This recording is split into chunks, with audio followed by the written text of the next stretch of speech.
छात्र अध्यापिकाओं, आज की ऑनलाइन क्लास में आप सभी का हार्दिक स्वागत है। मैं सुनीता चौधरी आपके समक्ष आज आपके कोर्स 12th ज्ञान पाठ्यक्रम को लेकर उपस्थित हूँ, जिसकी आज हम चौथी यूनिट के अंतर्गत आज का हमारा शिक्षण बिंदु है राष्ट्रवाद के रूप में राष्ट्रीय आवश्यकताएं एवं आकांक्षा।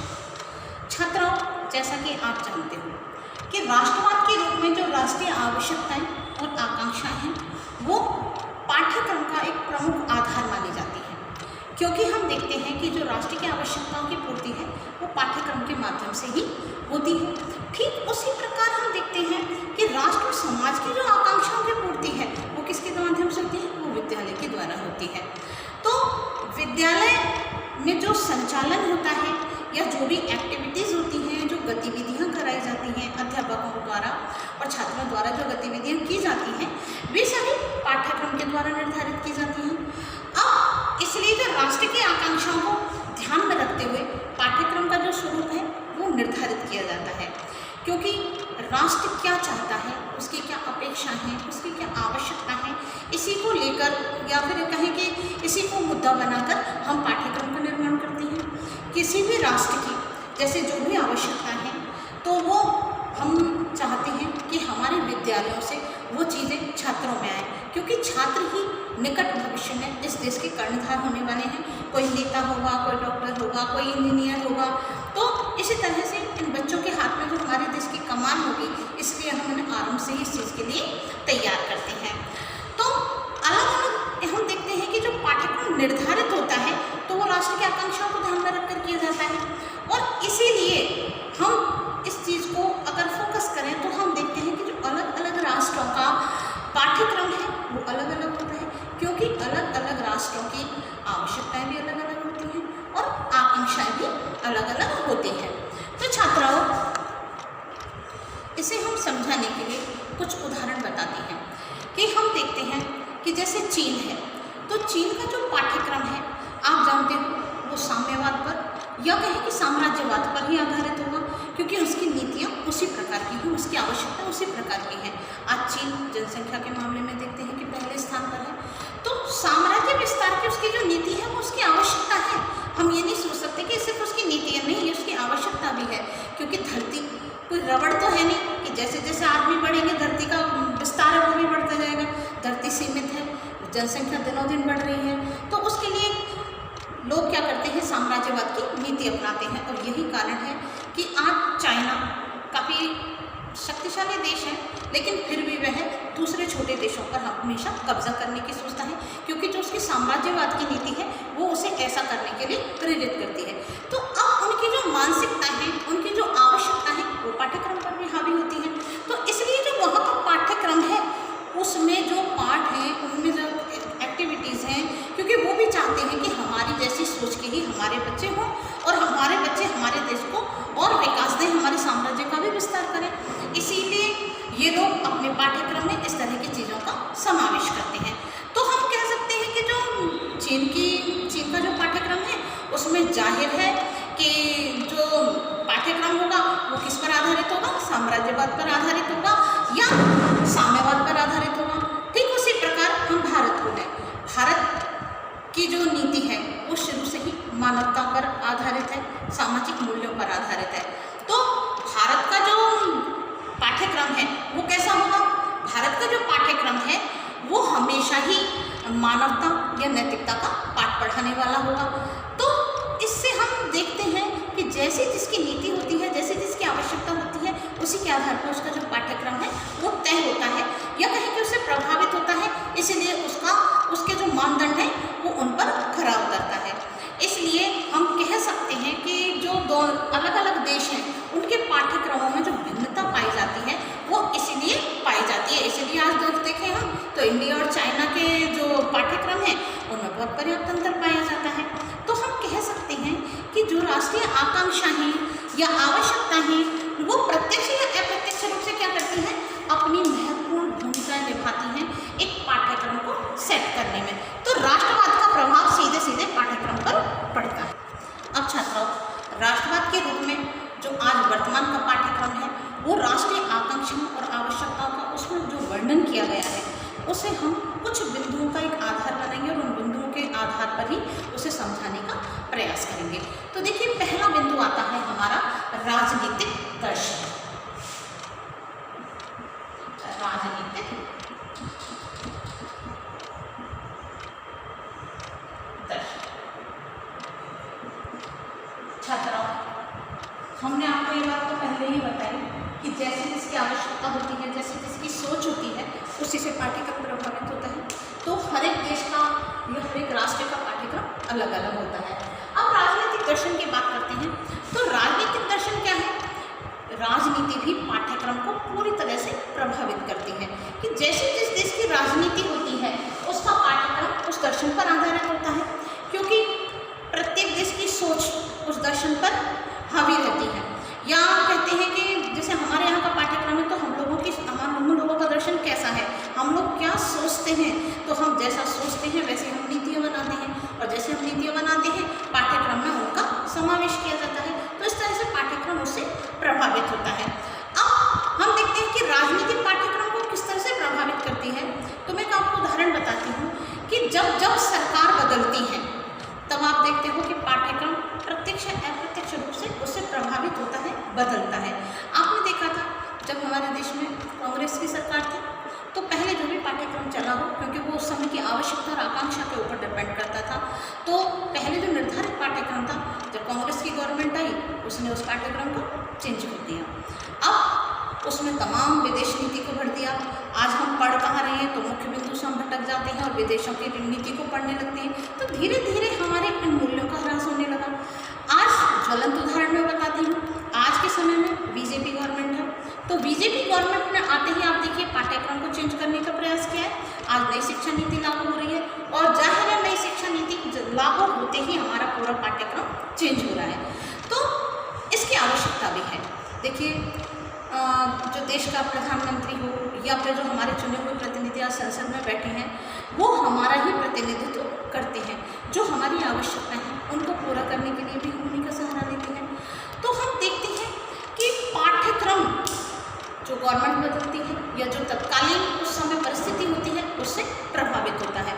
तो राजनीति भी इसको पूरी तरह से प्रभावित करती है कि जैसे हम देखते हैं कि आज पाठ्यक्रम का स्वरूप बदल गया है, नई शिक्षा नीति आ गई है। तो अब देखते हैं कि जिस राष्ट्र का जो पाठ्यक्रम है या जिस राज्य का जो दर्शन है, मान लो राजनीतिक दर्शन उस किसी देश का उदारवाद पर आधारित है, तो वहाँ का पाठ्यक्रम पर भी उदारवाद की पूरी छाप देखने को मिलेगी। अब बात करते हैं कि छात्राओं, प्रत्येक जो राष्ट्र होता है उसकी अपनी एक आकांक्षा होती है, अपनी एक आवश्यकता होती है। तो उस आवश्यकता के अनुरूप ही उनका दर्शन बदलता है या उनकी जो दार्शनिक सोच है, विचार हैं, उनकी जो विचारधारा है वो विकसित होती है। तो जैसा राजनीतिक दर्शन है वैसी ही दार्शनिक विचारधाराएं पाठ्यक्रम पर भी लागू होती हैं। अब जब राजनीतिक दर्शन पाठ्यक्रम को प्रभावित करता है तो राजनीतिक दर्शन भी चाहता है कि हमारे देश का विकास हो, पाठ्यक्रम का विकास हो, तो उसी के आधार पर उसका विकास माना जाता है। देखिए जैसे चीन के विद्यालयों की जो व्यवस्था है वो पाठ्यक्रम, जो उनका जो पाठ्यक्रम है वो साम्यवादी दर्शन पर आधारित है, तो उसमें साम्यवादी दर्शन की झलक अवश्य ही मिलती है। साम्राज्य विस्तार की जो भावना है वो उसमें प्रत्यक्ष से देखी जा सकती है। ठीक उसी प्रकार भारत का जो पाठ्यक्रम है वो नैतिकता और आदर्शवाद पर आधारित है। छात्राओं, संक्षिप्त में हम ये कह सकते हैं कि जो राजनीतिक दर्शन है वो पूरी तरह पाठ्यक्रम को प्रभावित करता है। छात्राओं, सॉरी इसमें कुछ मिस्टेक हो गई थी, इसलिए हम दोबारा रिपीट करते हैं कि अतः हम कह सकते हैं जो राजनीतिक दर्शन है वो प्रत्यक्ष या अप्रत्यक्ष रूप में हमारे पाठ्यक्रम को प्रभावित करता है। अब दूसरी हमारे बिंदु के रूप में हम लेते हैं कि राष्ट्र हमारी आर्थिक स्थिति, राज्य की आर्थिक स्थिति, राज्य या राष्ट्र, इसको राष्ट्र लिख सकते हैं, राष्ट्र की आर्थिक स्थिति। छात्रों, जाहिर सी बात है कि जब राजनीतिक दर्शन पाठ्यक्रम को प्रभावित कर सकता है तो आर्थिक स्थिति तो स्वाभाविक है कि हमारे पाठ्यक्रम को अवश्य ही प्रभावित करेगी, क्योंकि हम देखते हैं कि अर्थ के अभाव में कोई भी व्यवस्था पूर्ण रूप में नहीं की जा सकती। छात्राओं, राष्ट्र की जो आर्थिक स्थिति है वो पाठ्यक्रम को पूरी तरह से प्रभावित करती है। आप देखते हो कि जिस राष्ट्र की आर्थिक स्थिति निम्न होती है उस राष्ट्र की जो आकांक्षा है वो पैसा कमाने की होती है, यानी कि धनार्जन से संबंधित होती है। तो उन्हीं की पूर्ति के लिए वह राष्ट्र क्या करता है, अपने पाठ्यक्रम में उन्हीं क्रियाओं को महत्व देता है जो आर्थिक उन्नयन के लिए कार्य करती हैं। हम देखते हैं कि किसी समय जब भारत में भी पंचवर्षीय योजनाएं शुरू से बनती हैं, तो पंचवर्षीय योजना जब हम देखते हैं द्वितीय विश्व युद्ध के बाद बनी, तो द्वितीय विश्व युद्ध में हमारी बहुत आर्थिक हानि हुई, जनहानि भी हुई और आर्थिक हानि तो सबसे ज़्यादा हुई। तो राष्ट्र को उबारने के लिए, हमारी आर्थिक स्थिति को सुदृढ़ करने के लिए हमने उसमें सबसे पहले जिन चीज़ों से धनार्जन हो सकता है उनको अपने पाठ्यक्रम में समावेशित किया, या उन्हीं नीतियों को सरकार ने लागू किया जिनसे कि हमारे देश को विकास मिल सके।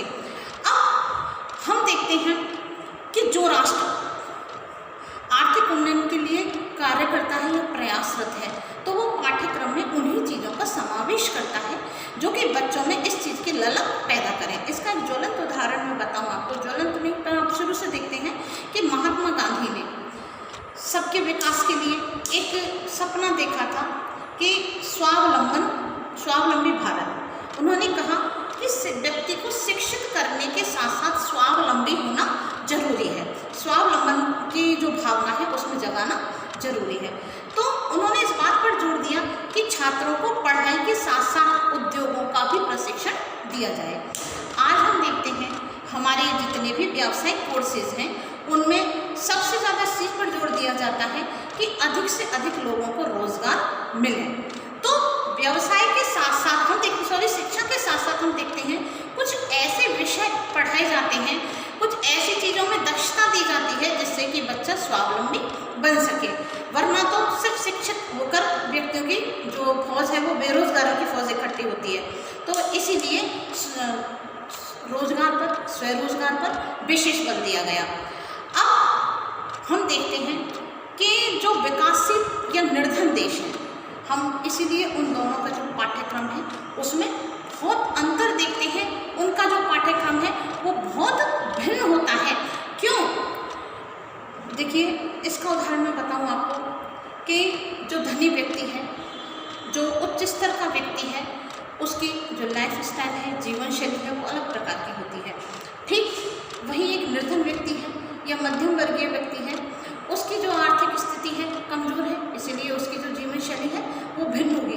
तो दोनों की जब जीवन शैलियाँ भिन्न होती हैं तो वो आर्थिक आधार पर ही होती हैं। तो ठीक उसी प्रकार जो विकसित देश है और विकासशील देश हैं, इनके पाठ्यक्रम में, इनके रहन सहन में, वहाँ की नीतियों में, इन चीज़ों में अंतर हम स्पष्ट रूप से देख सकते हैं। तो किसी भी देश की जो आर्थिक स्थिति होती है वो उस देश के पाठ्यक्रम को पूरी तरह से प्रभावित कर सकती है। तो इसी के आधार पर जो वहाँ की आवश्यकताएं और आकांक्षाएं होती हैं वो निर्धारित होती हैं, और यही जो आवश्यकता और आकांक्षा है वे पाठ्यक्रम के स्वरूप को निर्धारित करती हैं। अब हमारा तीसरा बिंदु आता है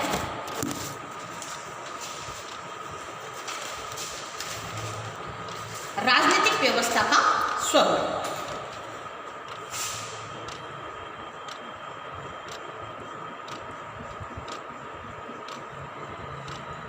राजनीतिक व्यवस्था का स्वरूप।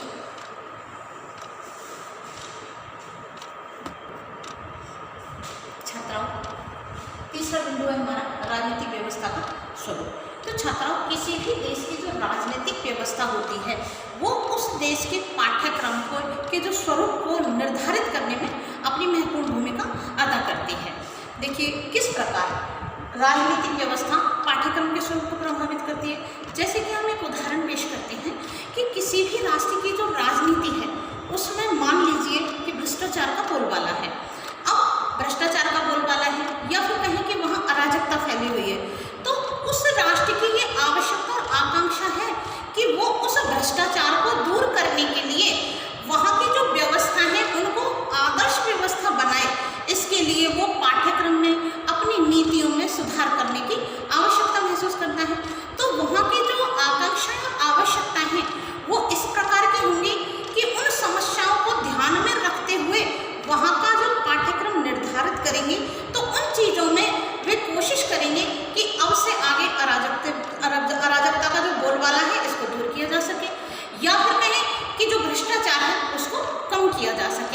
कोई भी देश नहीं चाहता कि उसके यहाँ भ्रष्टाचार हो, क्योंकि भ्रष्टाचार कहते हैं ना कि बुराई का अंत बुरा होता है। इसलिए भ्रष्टाचार से लोग चाहे कितने भी बढ़ें, लेकिन अंततः उनका जो परिणाम है वो दुष्परिणाम ही होता है। तो कोई भी कोई भी राष्ट्र जो उसके पाठ्यक्रम का निर्माण करता है तो वो उसकी आवश्यकता और उनकी आकांक्षाओं के आधार पर ही करता है। तो वो राष्ट्र ये चाहेगा कि उसके राष्ट्र में से अराजकता का बोलबाला दूर हो और भ्रष्टाचार भी दूर हो। तो इस तरह से वो अपने पाठ्यक्रम में परिमार्जन करेगा और जो चीज़ें हम उस राष्ट्र में अराजकता फैला रही है या भ्रष्टाचार फैला रही है उनको वो दूर करने का प्रयास करेगा। तो छात्राओं, मैं आशा करती हूँ जो मैंने आपको समझाया वो आपको समझ में आया होगा। आज के लिए बस इतना ही। अगले बिंदुओं पर